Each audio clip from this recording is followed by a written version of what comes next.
ఏది అయినా ట్రై చెయ్యి ఆచి చికెన్ మసాలా. పోలవరం ప్రాజెక్ట్ వచ్చే ఏడాది జూన్ నాటికి పూర్తి కావటం లేదా?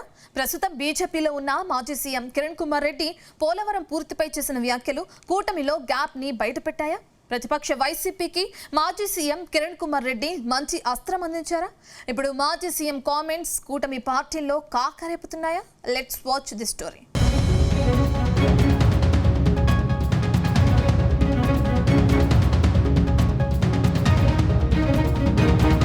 ఆంధ్రప్రదేశ్ జీవనాడి పోలవరం ప్రాజెక్టు వచ్చే ఏడాది జూన్ నాటికి పూర్తి చేస్తామంటూ సీఎం చంద్రబాబు పదే పదే చెబుతున్నారు.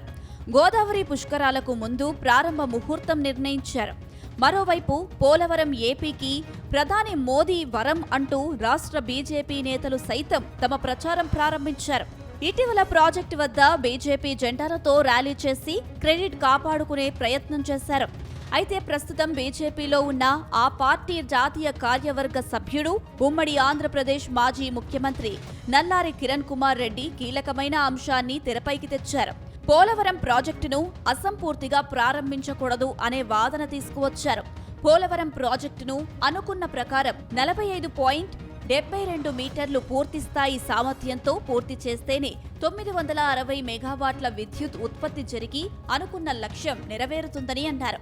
అయితే ఇప్పుడున్న పరిస్థితుల ప్రకారం చూస్తే ఏపీ ప్రభుత్వం కేంద్రంపై ఒత్తిడి తీసుకువస్తే తప్ప పోలవరం పూర్తి స్థాయిలో నిర్మించడం సాధ్యం కాదని, కూటమి ధర్మం కోసం చూడకుండా రాష్ట్ర ప్రయోజనాల కోసం సీఎం చంద్రబాబు ఈ విషయంలో అవసరమైతే కేంద్రంతో పోరాడాలని, కూటమిలో ఉన్నప్పటికీ పార్టీలు వేరు, కేంద్ర రాష్ట్ర ప్రభుత్వాలు వేరు అని సూచించారు.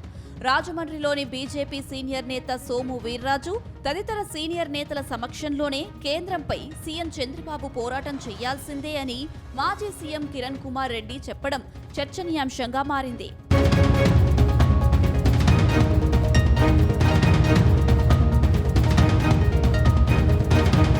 ప్రస్తుతం పోలవరం ప్రాజెక్టులో ఎత్తు ఎంత ముఖ్యమో నిర్వాసితులకు పరిహారం ఇచ్చి గ్రామాలు ఖాళీ చేయించడం కూడా అంతే ముఖ్యం. 2014 విభజన సమయంలో తెలంగాణలోని 7 మండలాలను ఏపీలో విలీనం చేయడంతో పోలవరం ప్రాజెక్టు నిర్వాసితులను ఖాళీ చేయించడంలో ఏపీ ప్రభుత్వానికి ప్రధాన అవాంతరం తొలగింది. వచ్చే ఏడాది పోలవరం ప్రాజెక్టు ప్రారంభం నేపథ్యంలో మిగిలిన నిర్వాసితులకు పరిహారం పూర్తి చేస్తామని చెబుతున్నారు. అయితే ఏపీ భూభాగం మాత్రమే కాకుండా ప్రాజెక్టు కోసం ఇంకా ఒడిశాలోని 8 గ్రామాలు, ఛత్తీస్గఢ్లోని 4 గ్రామాలు ఖాళీ చేయాల్సి ఉంటుంది. ఇందుకోసం ఒడిశా, ఛత్తీస్గఢ్ రాష్ట్రాలతో ఏపీ సంప్రదింపులు చేపట్టాల్సి ఉంటుంది. అక్కడి వారికి అవసరమైతే 10 నుంచి 15 రెట్లు అధికంగా పరిహారం ఇచ్చి పోలవరం ప్రాజెక్టుకు అవాంతరాలు లేకుండా చూడాలని మాజీ సీఎం కిరణ్ కుమార్ రెడ్డి సూచిస్తున్నారు.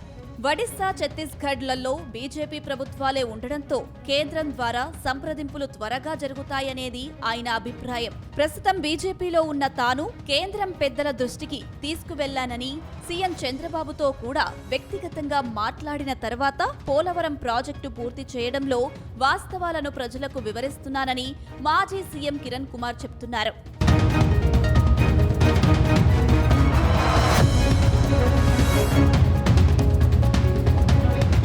ఇటీవల ఏపీ బీజేపీ నాయకులు పోలవరం వద్దకు ర్యాలీ నిర్వహించారు. ఈ సందర్భంగా ప్రాజెక్టును పూర్తి స్థాయిలోనే నిర్మిస్తామని రాష్ట్ర అధ్యక్షుడు మాధవ్ సహా బీజేపీ నేతలు ప్రకటించారు.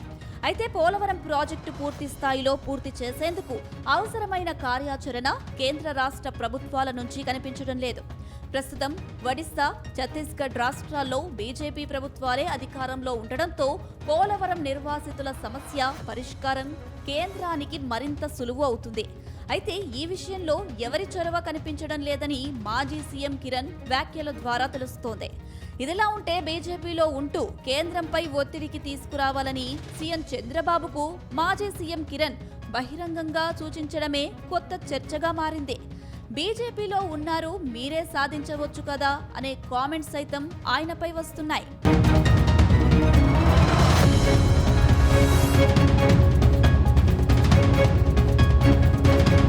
మరోవైపు పోలవరం ప్రాజెక్టు పూర్తి కాబోతుందంటూ ఇప్పటి నుంచే ప్రచారం ప్రారంభమైన నేపథ్యంలో పూర్తి స్థాయిలో పూర్తి కావడం లేదనే వాదన రాజకీయంగా ప్రాధాన్యం సంతరించుకుంది. ఈ విషయంలో ప్రతిపక్ష వైసీపీ ఇప్పటికైతే పెద్దగా స్పందించడం లేదు. దీంతో ఏపీ కాంగ్రెస్ నేతలు మాజీ సీఎం కిరణ్ చేసిన కామెంట్స్ ను సపోర్ట్ చేయడం ఆసక్తికరంగా మారింది. వాస్తవాలు మాట్లాడారంటూ మాజీ ఎంపీ హర్షకుమార్ ఇప్పటికే కిరణ్ కుమార్ రెడ్డిని అభినందించారు. దీంతో రానున్న రోజుల్లో పోలవరం పూర్తి స్థాయిలో నిర్మించాలని నినాదాన్ని ఏపీ కాంగ్రెస్ ఎన్నికల అస్త్రంగా మార్చుకుంటుందా లేదా చూడాలి మరి.